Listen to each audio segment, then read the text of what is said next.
मुक्ति मोर्चा ने एक all party meeting call किया है, तो उसमें आप लोग को भी निमंत्रण, इवन टीएमसी को भी निमंत्रण किया है, तो क्या आप लोग अटेंड करेंगे? और वो जो मुद्दा है तो उसमें क्या? सबसे पहले तो जो 9 तारीख का जीजेएम को जो सर्वदलीय बैठक है, मैं समाचार माध्यम के तरफ से मुझे जानने और सुनने में आया।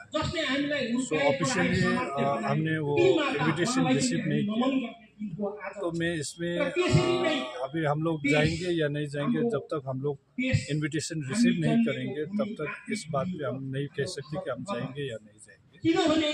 और रही बात टीएमसी को भी जिस तरह से बुलाया गया है, ये आप लोग कह रहे हैं, तो विमल जी तो स्टेट के अंदर ही कोई एक व्यवस्था होना चाहिए, इस मुद्दे पर वो बात कर रहा है।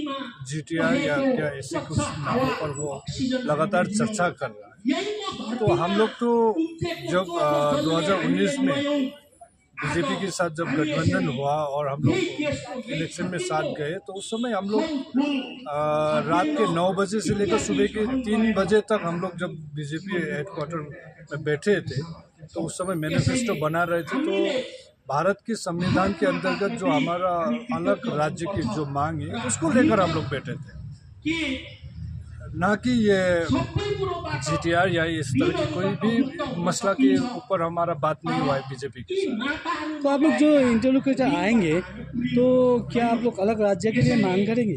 देखिए, हम भारत के संविधान के तहत तो अलग राज्य का ही मांग करना चाहिए, हमारा मांग तो वही है। और जो भारत सरकार के ऊपर निर्भर करता है कि वो अलग राज्य देता है या उसके अंदर में कुछ और बातें निकल के आता है या नहीं आता है, वो बात की बात है। लेकिन आज भी हमारा मांग तो परमानेंट पॉलिटिकल सॉल्यूशन बोले तो अलग राज्य ही है, तो हम लोग तो इसके ऊपर ही बात कर रहे हैं, चर्चा कर रहे हैं। तो आपका वर्जन के हिसाब से तो जो 9 तारीख मीटिंग हो रहा है, ऑल पार्टी मीटिंग जो कल किया हुआ है, उसमें आप लोग हिस्सा नहीं लेंगे? क्योंकि नहीं, ये मैं नहीं कह सकता, क्योंकि पार्टी के अध्यक्ष से सेंट्रल कमेटी का, वो सेंट्रल कमेटी नहीं है, एडॉप कमेटी है, वो उस पर चर्चा करेंगे। और आज भी हमारा ऑल पार्टी मीटिंग रहा है राजू बिस्वा जी के साथ, वहाँ पर हमारे अध्यक्ष और हमारे ऋषि थापर जी दोनों और हमारे जो विधायक है उन्होंने ऑल पार्टी मीटिंग अटेंड किया, सब लोग था। तो इंटरलोकेटर की जो नियुक्ति हुआ है, तो संविधान के तहत हमें जो अलग राज्य के जो प्रावधान है उसके ऊपर ही चर्चा होना चाहिए था, और उसके ऊपर ही चर्चा हुआ होगा। तो मतलब आज जो आप लोग का राजू बिस्वा के साथ जो मीटिंग हुआ, तो वो तो टोटली इसमें तो इवन गोरखा जन मुक्ति मोर्चा का रिप्रेजेंटेटिव रोशन गिरी भी थे। हाँ, नमन राय जी, रोशन गिरी जी भी थे। हाँ। लेकिन यहाँ हम लोग मार खा रहे कि जीजेएम के साथ, कि वो बोल रहा है कि जीटीआर और टीएमसी को तो भारत सरकार भी बुला रहा है, तब भी वो नहीं आ रहा है। तो गुरु जी बुलाने से आएगा तो अच्छी बात है। मैं आशा करता हूँ टीएमसी भी अलग राज्य के लिए वो समर्थन जनाए, क्योंकि जो क्षेत्रीय तृणमूल है वो तो गोरखा ही है, तो हमें तो आशा है कि वो भी गोरखालैंड के ऊपर सहमति जनाएगा और ममता दीदी को भी वो मनाएगा, ऐसा अपेक्षा हम रखते हैं। जैसे आज का जो मीटिंग था राजू बिस्वा के साथ, आज जो मीटिंग था, इसमें तो सभी पार्टी को बुलाया गया था, अलायंस पार्टी को, और जो एनडीए का घटक दल है, और इलेक्शन के समय में जितनी भी यूनाइटेड जो पार्टियाँ थी उन सबको बुलाया गया, और उन सब के ऊपर इंटरलोकेटर का जो भूमिका है और इंटरलोकेटर की जो सीमा है, जो तय सीमा होना चाहिए, इस ऊपर ये अहम मुद्दा पर बात हुई।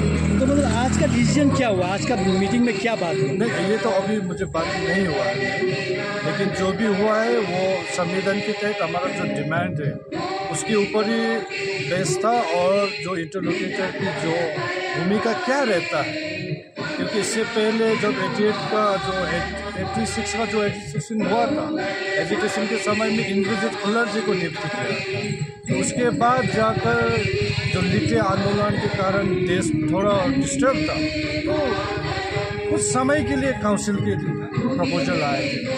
दुर्भाग्य हम लोगों का था जो राजीव गांधी जी का ध्यान, तो इस समय तो ना देश डिस्टर्ब है ना कुछ ऐसी परिस्थिति है, इस समय तो देश खुलकर हमें उसके संविधान के तहत हमारा जो लॉन्ग पेंडिंग डिमांड है वो पूरा कर सकता है। तो हम लोग इसके ऊपर ही बात करेंगे। आपका नाम? वाइलामा, मैं जेनेलिप का अभी तो केंद्र समिति नहीं है, लेकिन फिर भी मैं प्रवक्ता के रूप में काम